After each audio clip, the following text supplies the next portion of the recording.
morning, everyone. Was introduced to some of you before. My name is Fritz Vander. I'm one of the prosecutors on this case. And this is the people's opening statement. Right? Later you're going to hear a closing argument, and this is an opening statement. And the purpose of the opening statement is to kind of give you an overview of what the evidence is going to be, what you're going to be presented with.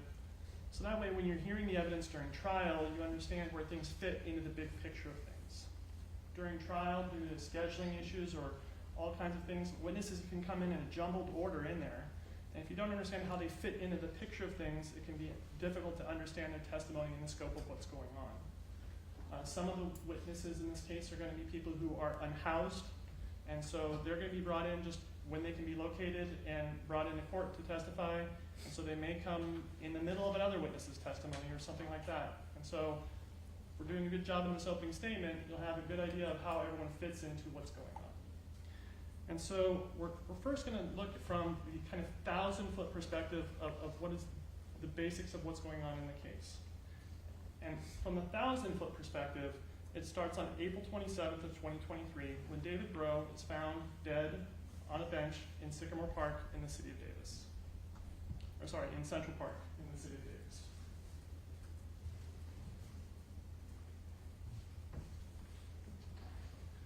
So David Breaux is sitting upright on a bench in a grassy area. Behind him is a play structure, and you can see that there's a metal railing fence behind him. And he's surrounded by grass on the front. Now, at the time that he's found, rigor mortis is set in, and he's been dead for a while. He's found that morning of the 27th, and so he's killed sometime on the night of the 26th to the 27th. And he's on a bench that's surrounded by grass, and kind of all areas about 50 feet, and it's got this railing to the back. And it's a dark area of the park. The only lighting is these kind of, you have a light there and a light there in the kind of play area of the park. And there's trees in between the lighting. And so where David Breaux is on the bench, it is dark. Now, the police are called. The police do an investigation. And then 3 nights later, on the night of April 27th, you have Kareem Abu Najim, who's killed in Central Park. Now, Kareem lives in the housing that's on the left side of the freeway from Central Park, or from Sycamore Park. He lives in the housing there, and he rides his bike through down Sycamore Lane, through Sycamore Park, over the pedestrian bridge, into where he lives to go home. And as he's riding his bicycle down the path, he's attacked and he's stabbed to death. The police respond, the police conduct an investigation as well, and then there is a third stabbing that happens. So Kareem is killed on the night of April 29th, and then you have a third stabbing on the night of May 1st of 2023. And so on that night, Kimberly Guillory is sleeping in her tent, is sitting in her tent that's next to a PG&E substation in the city of Davis off of L Street. She's sitting in her tent kind of on a tablet when somebody stabs her through the sidewall of the tent. And the knife goes through the tent and into her body. She's stabbed twice, including a laceration to her kidney, and she's taken to the hospital where she survives. So from that 1,000-foot perspective, we're going to go down to the kind of 100-foot level as to what's going on, what is the evidence that you're going to expect in this case. And understand the evidence, to understand why this is going to be proven to be a deliberate, willful, and premeditated murder, you're going to need to go back further than when this kind of first comes to light, before David is found in the park. We're going to go back to December 5th of 2022. Now, December 5th of 2022, Carlos Reales Dominguez is a student at UC Davis, and he's struggling. He's not doing well in school. His girlfriend broke up with him months prior. He no longer has a job. His roommates are asking him about rent. And on December 5th, he has finals. So on December 5th, he has this kind of top final for his EDU 110 class at 10:30 a.m. And he's scheduled for several other finals that same day, the same week, going to December 6th, December 8th, and December 9th. So his next final is December 6th at 3:30. Now, we know that during this time frame, he's not spending all this time studying because Carlos Reales Dominguez goes onto Amazon and conducts a couple searches.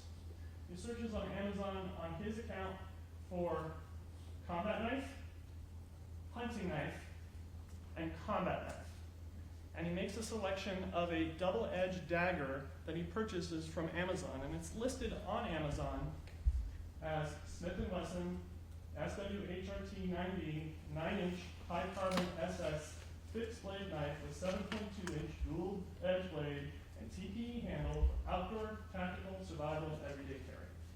Now these two images that you see here are of the knife as displayed by Amazon, and you're going to hear testimony from Christopher Kamada with the DA's office high-tech unit that these are images that he recovered from the defendant's phone from December 5th. So these are images that he's seeing while he's shopping, and these are not just stock images of the phone, of the knife. These are the ones that he's looking at when he's making the purchase. Now the actual knife is going to be brought into court, and you're going to see it.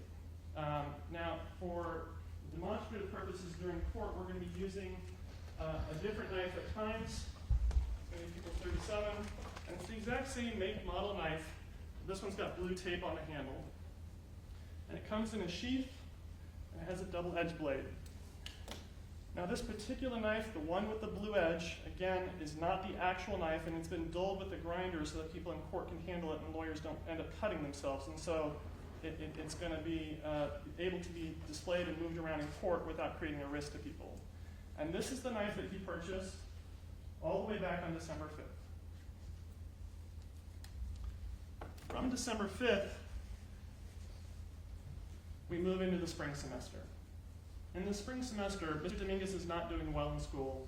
The university is in the process of expelling him from the university. He's filed appeals with the university to appeal his expulsion, and he's still technically a member of UC Davis, still a student there, but he's on the track to be expelled. Then on April 19th of 2023, he sends a text message to that girl that broke up with him. He sends a text message, "Hey, what are you doing? You free tonight? You down to hang?" And she answers, "Out of respect for my girlfriend, I don't know if it's a good idea for us to hang." And he answers, "All right." So her response is on the 20th, and then he answers, "All right," on the 20th. So the 20th, when he gets this, again, rejection from this girl, when he's on the verge to be dropped out, we have 5 days later to April 25th, and we can see what he's doing that day. He's scheduled for classes. He has, this is a Tuesday. He has Tuesday and Thursday classes at UC Davis, and we have the start time for classes, and this is going to be an exhibit that you get. You'll get his scheduled classes for that. You're also going to get expert testimony from Christopher Kamada about his forensic analysis of the defendant's cellular phone. And he's going to talk about how the cellular phone saves data for 7 days about a person's location and movements, and he's going to talk about how that works. And you're going to see exhibits that Mr. Kamada prepared showing maps of the area with little pins on them following the location. And Mr. Kamada is going to talk about how phones figure out where they are, how they save that information, how long they save the information for, and how reliable different sources of location information is. And Mr. Kamada is going to talk about how for the exhibits prepared by Mr. Kamada, he's only using what is known as native location data, meaning that the phone is determining what its location is and then recording that. He's also going to talk about the precision estimates of this location data. So the phone records, when it records location, also how accurate is that information. And Mr. Kamada's exhibits are going to be limited to location points where it has an accuracy of 65 meters or less. Okay? And so sometimes the phone has very large precision estimates of over 2 kilometers, and those are going to be points that are left out because they could be in a very wide area, and he's limiting points to points of 65. And so it'd be kind of like the recorder's table is over there, and if we had a point on the recorder's table and we said Mr. Vanderhook is within 5 meters of the recorder's table, that would be correct, even though the point is on the recorder's table and I'm actually over here. It can give a precision, and so when you see these points, These are not necessarily the exact spot that he was, but it's within 65 meters or less. So on the 25th, we see Mr. Dominguez at his home at 7062 Hawthorne, and he moves down to the UC Davis campus in the area where his classes are. And we have him then moving back again from the UC Davis campus up to his house, all consistent with his activities as a UC Davis student going to courses. Now, on the night of the 25th, what we have here is a power log from the defendant's phone. And so Mr. Kamada is going to talk about this as well, how the phone records when it's powered on and when it's powered off, and then it stores that data, and that when you manually power off the phone, it stores it for a certain amount of time, and when the phone dies of a battery, battery loss, that it's recorded different, and it's recorded for a lesser amount of time. But on the night of the 25th, the phone dies of battery loss at 11:49 p.m., and these stars here at the bottom of the chart are indicating that it's battery shutdown depletion. And so on the 25th, the phone goes out, and there's no location data for April 26th. And it's on April 27th, the morning of April 27th, that David Breaux is found on the bench. Now, the phone was powered back on the same morning that David Breaux was found. You can see in the green column for power up that it was powered on at 4:57 a.m. the same morning David Breaux was found.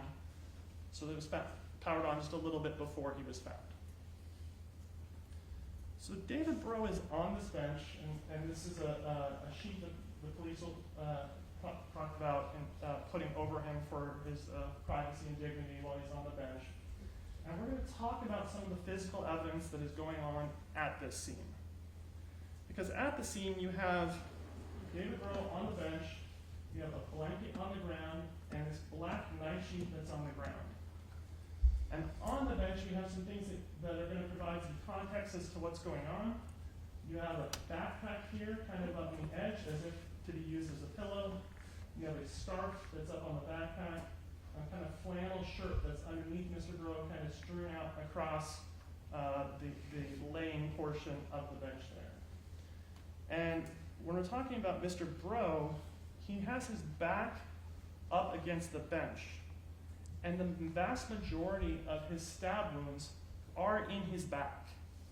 And so there's going to be evidence presented, and it's going to come through a forensic pathologist, that these back injuries are not possible in this position because there's a metal bench in the way, and that would stop those stab wounds. And so that this positioning is inconsistent with being attacked in this position, just due to the sheer number of wounds and the impossibility of stabbing someone in that mechanism while they're in this position. We're going to have some additional clues of what's going on with Mr. Breaux's attack based on the dirt pattern on his clothing. We can see on the sweater here that it's covered in dirt at the top. And we can see here that he's got an undershirt that also has dirt. Here we can see Mr. Breaux's arm, and we can see that it's not in his sweater sleeve. Okay, so Mr. Breaux is wearing 3 layers. He's wearing a kind of hooded sweatshirt, black underneath. He's got a light-colored long-sleeve shirt underneath. And then the bottom layer is this kind of gray shirt here.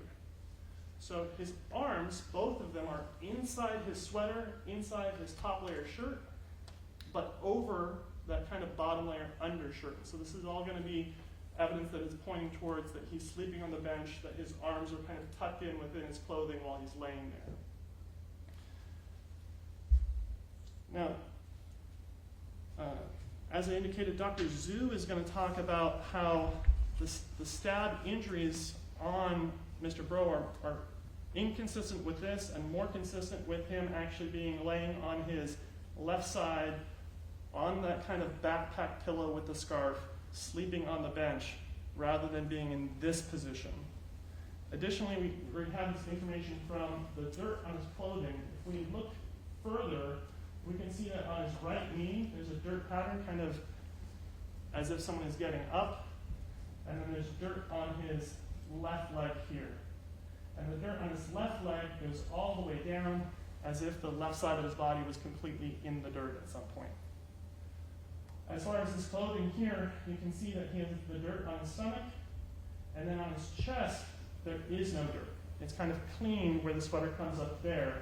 We can see here his arms coming out from under there. And if we advance further, we can see that his top sweater does have clothing. So it's as if he fell off the bench, he's on his stomach getting this dirt on his chest, and the only part of his undershirt is the part where his arms are trying to come out, and that part of his shirt gets dirty as well as the upper layer. Dr. Zhu is going to testify about the injuries that David Breaux sustained. He sustained a total of 31 sharp force injuries, 16 in his torso, 10 in the right arm, and 5 in the right arm. He's going to talk about his expertise as a forensic pathologist and kind of the positioning of the body before, during, and after the assault. And it's going to show that this is not just a quick event, that this is 31 different stabs that are going on to Mr. David Breaux while he's sleeping on the bench, while he's down on the dirt next to the bench, and while he's getting back up to try and defend himself with his arms, and he's getting these injuries on his arm on the bench trying to defend himself before he ultimately expires in that seated position on the bench. Now, as far as crime scenes go, there is very little evidence at this crime scene. In fact, there's one piece of evidence, this knife sheath here. Okay, other than this knife sheath, there's no fingerprints, there's no DNA, there's no witnesses, there's no surveillance video.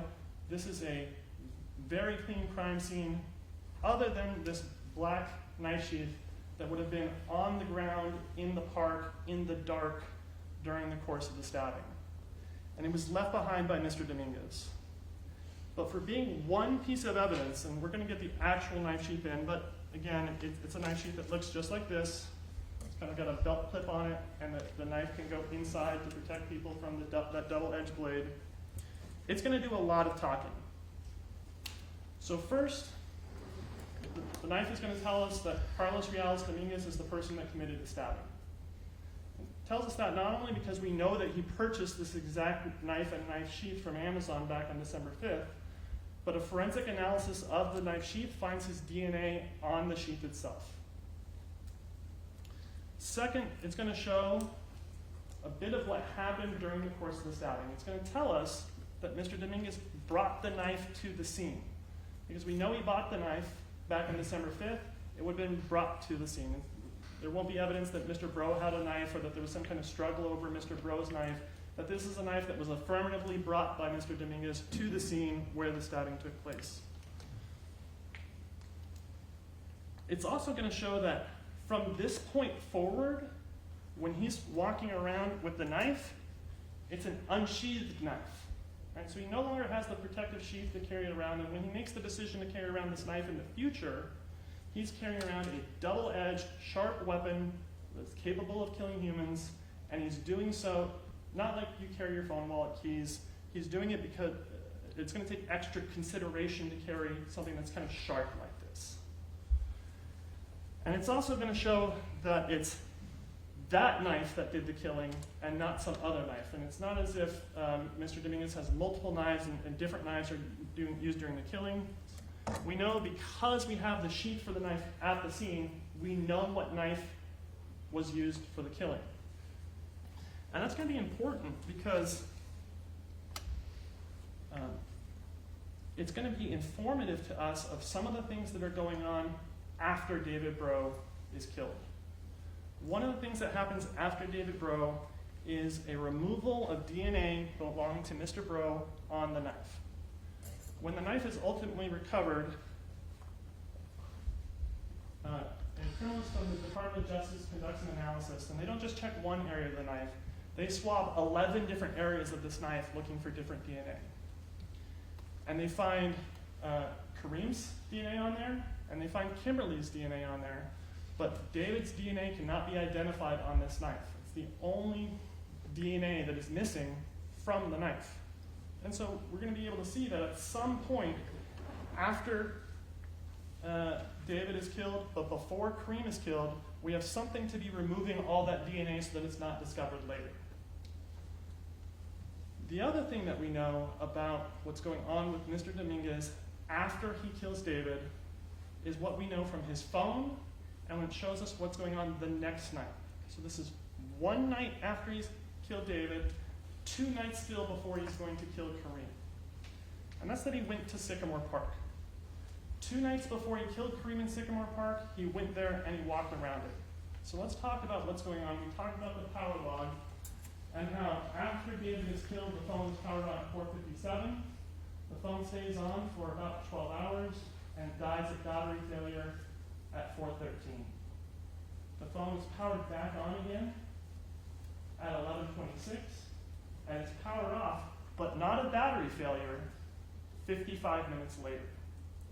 And so this is the 55-minute period that Mr. Kamada is going to be talking about with these points showing that during this time between 11:30 and 20 minutes after midnight, the defendant started in his residence on Hawthorne and then went up to Sycamore Park. And we have all these points that are, again, within 65 meters. This is this precision that goes along with this. And so that is going to be evidence that comes out about whether or not these points are accurate. And these points are all around Sycamore Park at the play structure and also largely clustered around kind of Sycamore itself and this edge here kind of by Willett. Sorry, Willett is the school that's at the bottom right corner here of the image. Now, this power off event, though, at 21 minutes after midnight, is taking place at Sycamore Park. It's not that he went back home and then decided, hey, time to turn my phone off for the night. The evidence is going to be that he went to Sycamore Park 2 nights before he kills Kareem there, that he's walking around Sycamore Park, and then turns off his phone at what's going to be a murder scene 2 nights later. So 2 nights later, we're at April 29th. And so across from Sycamore Park is Dr. Matthew Massey, and he lives in a house that's right across from Sycamore, and he has some security cameras that have just kind of a very edge view of Sycamore Park. And they're not going to capture anything because the actual killing takes place in the interior of the park, and this shows just kind of the edge of the park.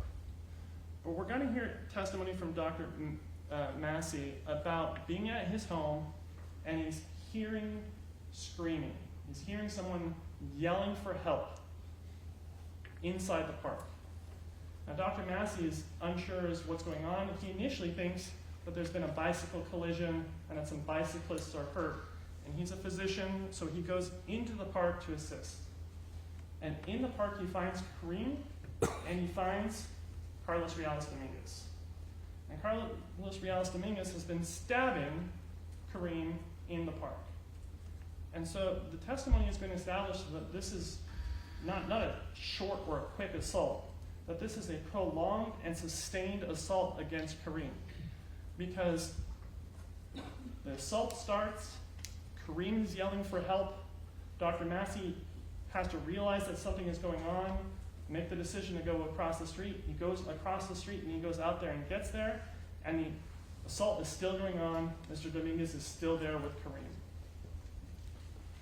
So Kareem is on the side of the path when officers find him, and Dr. Massey's performing CPR. He's trying to save Kareem's life. And the lighting here is good for a photo, but it's a dark area of the park. Again, there's very poor lighting. It's kind of difficult to see what's going on. In fact, Dr. Massey has to take out his phone and use like the flashlight on his phone to assist him and see what's going on in this area of the park to assist with Kareem. And when Dr. Massey is there, Mr. Dominguez then takes Kareem's bicycle and rides it away. He rides the bike over that bridge that Kareem was going to take, and he takes it down Crystal Grove. Now, Kareem has been killed. Dr. Massey spends a significant amount of effort, and the officers tried to perform CPR, and they tried to save him. But he's been stabbed 40 times with an additional 12 incised wounds. So 40 are stabbing punctures, and 12 are like cuts or less deep injuries. for a total of 52 knife wounds over this assault. And the vast majority of these are in his chest, right in the area of his heart. He's also sustaining knife injuries to his neck, to his face, even has one coming in and going in his lip and knocking out one of his teeth and leaving his teeth on the ground there. And so this evidence is going to be that not only is this a sustained assault, but that it's targeted at the vital portions of his body, and that it's taking place with extreme force, enough to knock out a tooth of Kareem. Again, we're going to have a forensic pathologist come in, different doctor for this. They're going to talk about the specific injuries that Kareem suffered, and they're going to talk about the location of these different injuries, and it's going to come with two diagrams as well. We're going to have a documentation of his front and back injuries. So here we have injuries primarily focused on the front and in the chest, and then also injuries to his head, his forehead, the left side of his head, and to his neck. So where's the defendant going after this? Well, after taking Kareem's bicycle in Sycamore Park, he rides across the bridge here and comes down this bike path that's on Crystal Grove Lane and abandons Kareem's bicycle on the side of the path. And that's ultimately found by officers on the side of the path with no person around it. It's kind of by this bush area here. And so this wall here is kind of the edge to the freeway. And so you have it's kind of to this side between the path and the freeway. On the ground, kind of in this rear area of the bike, is a water bottle. And this water bottle is important because it's going to be one of the few pieces of evidence at the crime scene linking Mr. Dominguez to the stabbing. Now, I told you earlier that Mr. Dominguez's knife has got Kareem's DNA on it, so that's going to be evidence that's found later. But as far as what's going on April 29th, this is it, because this is Carlos Riales Dominguez's fingerprint in blood on this water bottle that's left here where the bike is left behind. And that's showing that Carlos Riales Dominguez is the person who killed Kareem. But what does he do after this? He's fled the scene, he's abandoned the bike, he's left this piece of evidence, because there's no evidence back at the crime scene of the actual stabbing. The bike and the water bottle is where he's kind of abandoning his property on the run. We have him powering on his phone here. Again, the morning after Kareem is killed, at 11:43, he's powering that phone back up. So what else do we know about kind of what he's doing during this time frame? Well, we know that he's home at different points. We have that location data. And so when officers ultimately search his home, they find different things of suspected blood, meaning that it's red and it's kind of smeary and it looks like blood. But all that's tested actually turns out to not be blood. The officers looked for blood, they tried to find blood in the house, but there was no blood.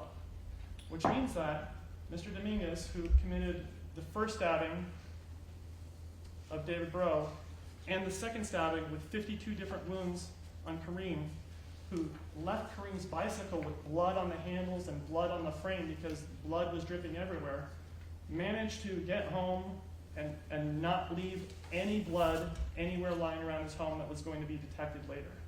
In fact, nobody's blood is found at Mr. Dominguez's home or linked to any item in his home. The only places where a victim's blood is found is on the knife and on his clothing that he was wearing when he killed Kimberly, or when he attacked Kimberly, and when he killed Kareem. David Breaux's blood is not on the clothing. It's not detected anywhere. You only have the latter two. So we have kind of this more evidence for the offenses as the offenses are going on. We have Sunday, April 30th. Mr. Dominguez is at his home on Hawthorne. We just have a bunch of points, no movement showing anywhere on that day. It's a Sunday, so there's no school that day. The next day, though, May 1st, we have more points, and they're going to again correspond to the defendant's schedule, because we have him, he has Monday, Wednesday classes, and so when we look at his phone and the movement that his phone is doing, It's again to UC Davis campus. He's just going to class and carrying his phone like he normally does during his time where he's going to his class, and then he's going back from class again. And this is again going to come through Mr. Kumit. So from this point, we can't track what he's doing from his phone anymore, because his phone is there the rest of the day. It's there until 11:58, right? But we know that Kimberly Guillory was stabbed at 11:30, and we're gonna have more location data for May 2nd, the next day. But during the time of the stabbing, he's not brought his phone. He's brought it when he goes to class on multiple occasions, but when he's out again and ultimately stabs Kimberly, he leaves the phone behind. But we do have an idea of what he's doing based on surveillance video that's collected from the downtown area where Kimberly was stabbed. And so you're going to get this chart which kind of lays out different points where he's spotted on different surveillance videos, and we're going to walk very briefly through them.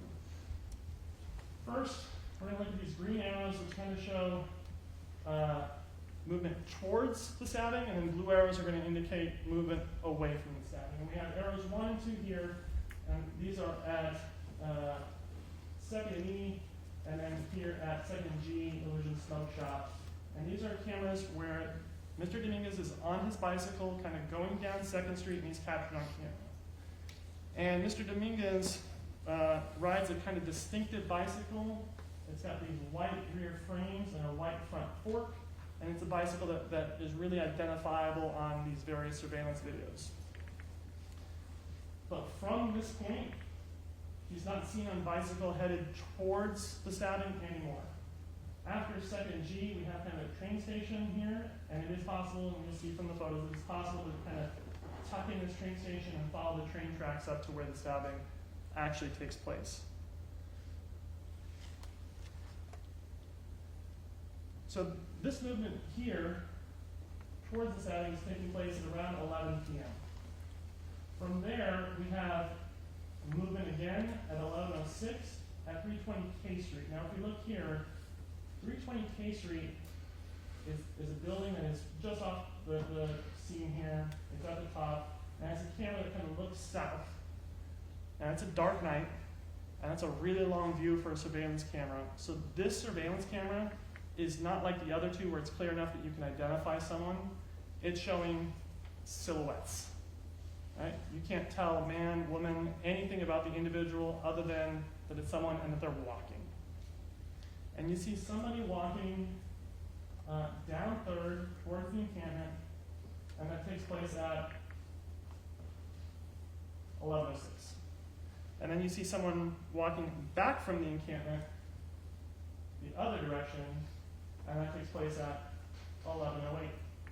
So this is going to be important. You're going to hear from one of the unhoused persons living in that encampment by the name of Alberto Orozco, and he's going to talk about how he saw an individual at the encampment 20 minutes before the stabbing. And he's going to talk about how that person was wearing a black sweatshirt and Adidas pants with white stripes on them, which is exactly the clothing that the defendant was wearing during this time. And that the person that Mr. Orozco saw wearing that distinctive clothing did that walk where they're coming up L, away from the encampment, and then down 3rd, away from the encampment. 4 minutes later, the defendant is identifiable by his pants on this surveillance. It's at the SPCA Goodwill over at 3rd and I, here at this corner. And so it's kind of a few blocks. It's about a 4-minute walk. And this camera is an interior camera from the shop, and it kind of has a view that through some glass doors, and so you'll be able to see the area. It's kind of right in front of the shop. And you'll see Mr. Dominguez, he's walking westbound on 3rd Street. As he's walking, a car comes the other way, and Mr. Dominguez turns around and then heads back towards where the encampment is. The next 20 minutes or so, Mr. Dominguez is somewhere in the area, but he's not on any cameras. We know that he's on foot because we saw him at the SPCA thrift shop, and we know that he's still in the area because the stabbing hasn't occurred yet. He's somewhere in the area of L between 2nd and 3rd, where this substation is and the stabbing occurs, and where he was last seen at the thrift shop. But then, at 11:36, we again see kind of a silhouette from that 320 K Street camera coming by.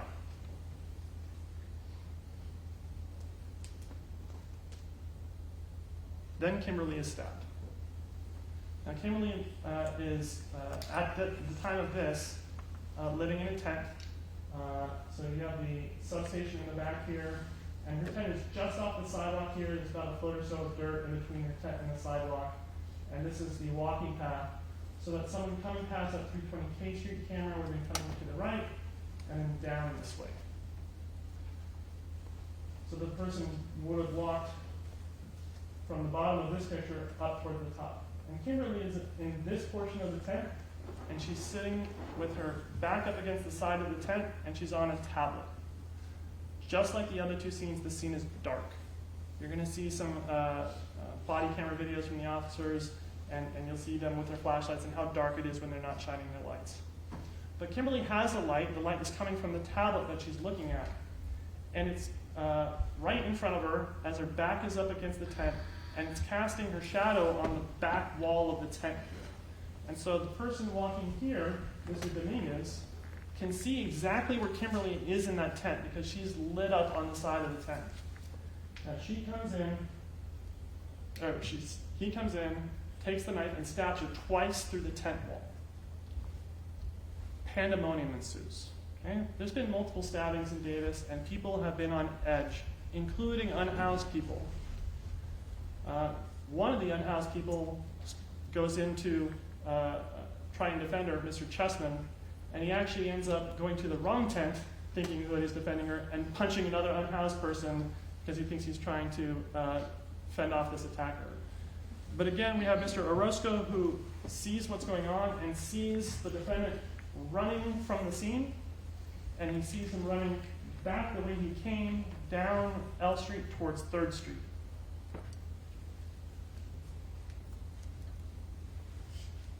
Miss Guillory has holes in her tent that are very big, and you're kind of going to see that this is because she has to be extracted from the tent, and so the tent is ripping in different portions on the seam. So this side of the tent is not the entrance. This is the side wall of the tent, and the entrance is around the side. Okay? You're going to see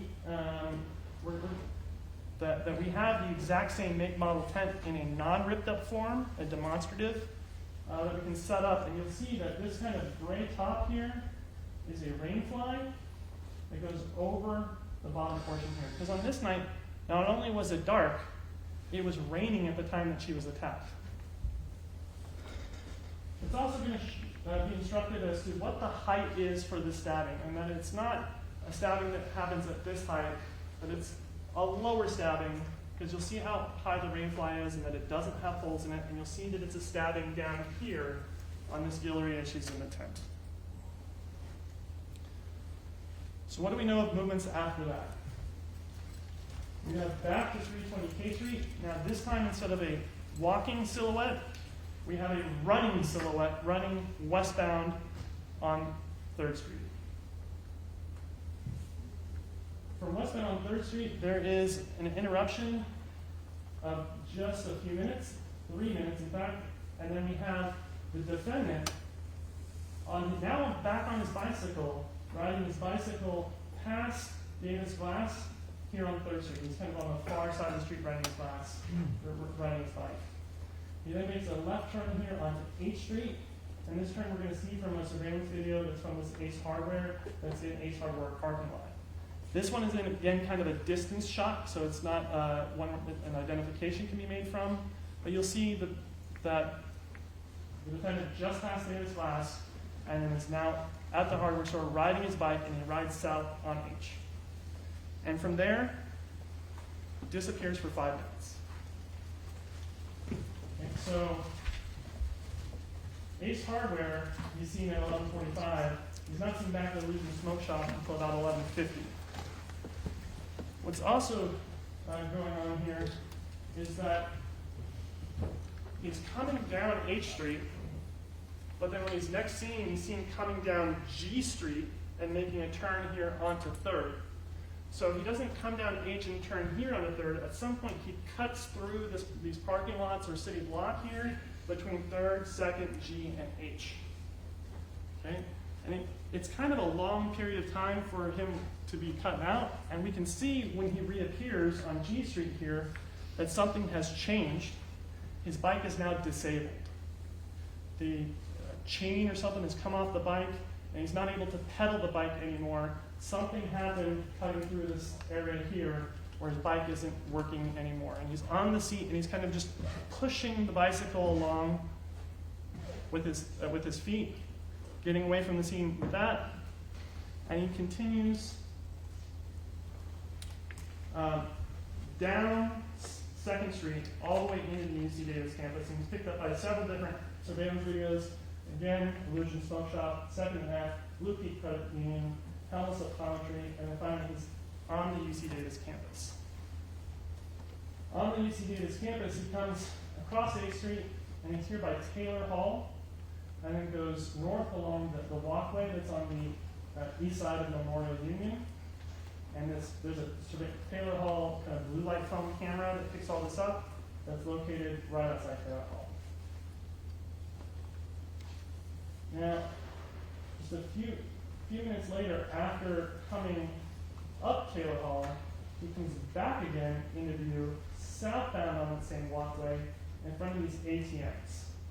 So if we look at Taylor Hall, or at Memorial Union, this is the side view of Memorial Union, you can see that there's these ATMs here. It comes back down through the ATMs, and it comes around this corner, kind of into this alcove here. And so this is kind of a tucked-in little utility area. And he comes into that utility area, goes to the back, turns around, and then starts trying to fix his bike, trying to get it back in working order.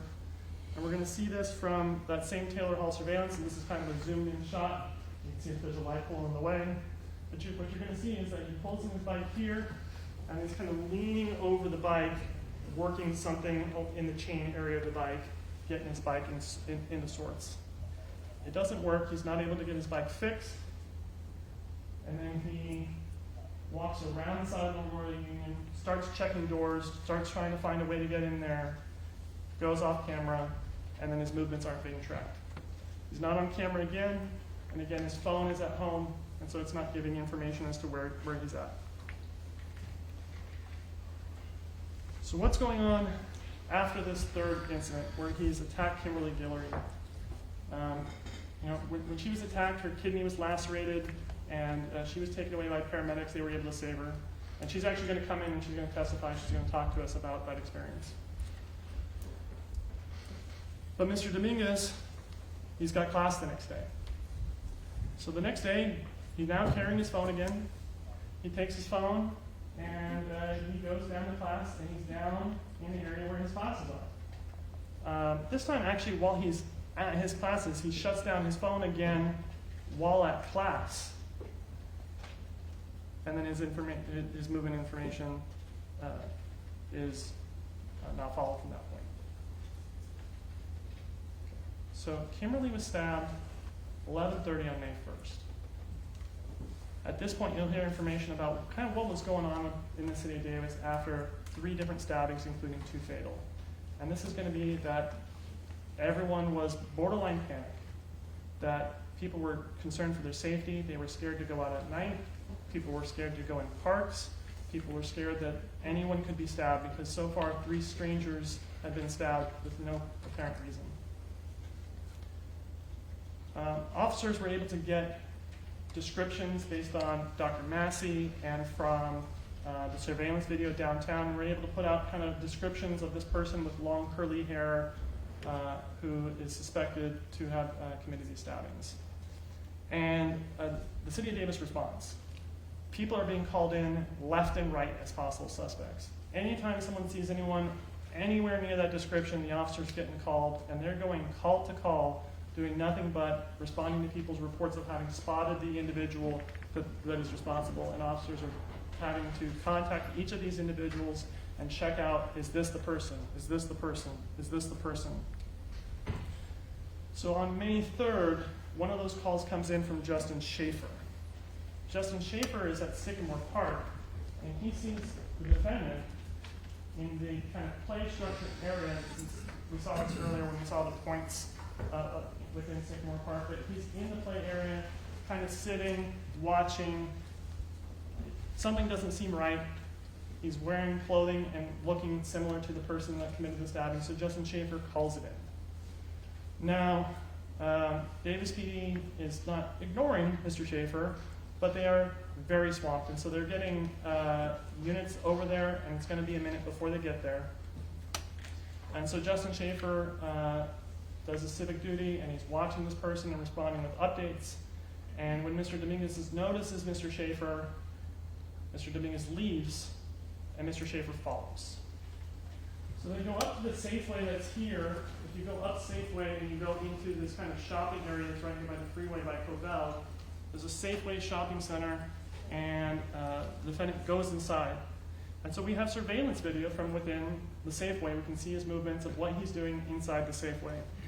And he's walking around and he's shopping. He's going to different shelves, and he's selecting items, and he's putting them in his bag. And he's carrying this bag in his hand. The thing about this bag is, he again doesn't have his phone.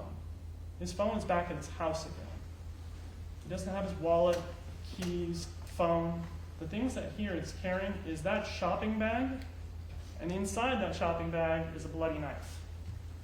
And that's all he brought out for his trip out to Sycamore Park on the 3rd. And when he walks away from the park and Justin Schaefer is following, he goes into Safeway and he's selecting items, he's putting them into the bag. And you'll see he's walking fine, he's able to steer around people, he has no issue selecting items, and you'll be able to see his movements and how he selects items in the store. He selects them, and then he walks out without paying and goes out of the store, because again, he doesn't have a wallet, he doesn't have any cash, he left anything like that back at his house. So after he leaves Safeway, he comes back down and he comes to this area here where you have like Pine, Villanova, Colby here, and he's walking back towards his house on Hawthorne, which is down towards the bottom of the map. And the officers show up. It's Officers Gonzalez and Story. And first they call out to him and say, hey, can we talk to you? But they're behind him, and he keeps walking down the street. And one of the officers gets in front of him with a cart, gets out, says, hey, can we talk to you? And the defendant stops and talks with him. And you'll see this video, this is a body camera recording, and you'll see that he's making eye contact with the officers, that he's having a conversation with him, that he's asking him things like, why do you need my information? And he's acting like people tend to act during police contacts. The thing is, and I told you this, and so you know, and he knew, there's a knife in that bag. The knife is in that bag. And he's got the things that he's taken from the grocery store in that bag. And so you're going to see his mannerisms with this bag. Because as he's talking to the officers, you'll be able to see him even pull up his bag and kind of look inside to see, can this knife be seen in this bag? You'll see him looking down inside of it. And the officers are talking to him. They explain to them why they're stopping him, that there's been a series of homicides and that people are calling in, those who match the descriptions, and they're asking about what's going on. And the defendant is lying the entire time. They ask him for his name, and he tells them his name is John Joas, completely made-up name. They ask him for his date of birth, and he takes his date of birth and he tweaks it. Instead of telling them 10/5 of 02, he tells them 10/10 of 99. So close, it's just tweaking the details. They ask him his address, and instead of 762 Hawthorne, he tells them 782 Hawthorne. Okay? 782 Hawthorne doesn't exist. When the officers are trying to verify what's going on with him, they ask him things like, hey, do you live with anyone? He tells them no. And he says, well, actually, I do have roommates, I just don't talk to them. So the officers, at one point, they ask him, can we see your hands? You know, the person they're looking for has been involved in several stabbings with a sharp object. They'd like to see if there's injuries on his hands. And so at this point, The defendant's got the bag in his hand, and he actually goes down as if to set it on the ground, and then stops, because the bag has no handles, it's not closed. As soon as you set it on the ground, it's kind of open up, and you'll see the knife. And he actually stops himself from doing that, and then shows them his hands while holding the bag, so that he's got a grip on that bag. Now, officers interviewing him are noting all these suspicious things, and ultimately decide, hey, we got to search this guy for weapons. And the officer comes in to do a search. They're starting the search and spot the knife in the bag. They put him in handcuffs and secure him at the scene. He's sitting there on the curb for a while, and officers are still trying to figure out who he is. He tells them, again, that he lives at 782. Okay? Again, that doesn't exist. Officers are trying to figure out who he is. They ask him his name again. He tells them again his name is John Jones. And the officers can see that he's not being entirely honest about what's going on, and they're trying to get the information as to what this is, because this is not the first person they've dealt with, right? They've been contacting people all over the city of Davis trying to eliminate them, and they're trying to see, is this the person or is it not?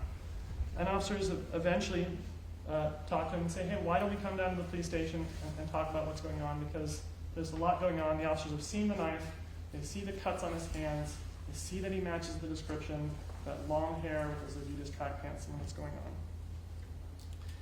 And you'll see kind of the progression through this interview at the scene. You'll see where we have him at Safeway, he's walking around. You'll see his initial contact with the officers, where he's making eye contact and asking questions and providing responses. And then the cuffs come on, the detectives come out, they talk to him, they take off the cuffs to interview him. But the knife's been found, and everything starts shutting down. He stops asking questions, he stops being as responsive. He's still lying to them about the information, despite them saying, we just don't believe you if this is your name. And he starts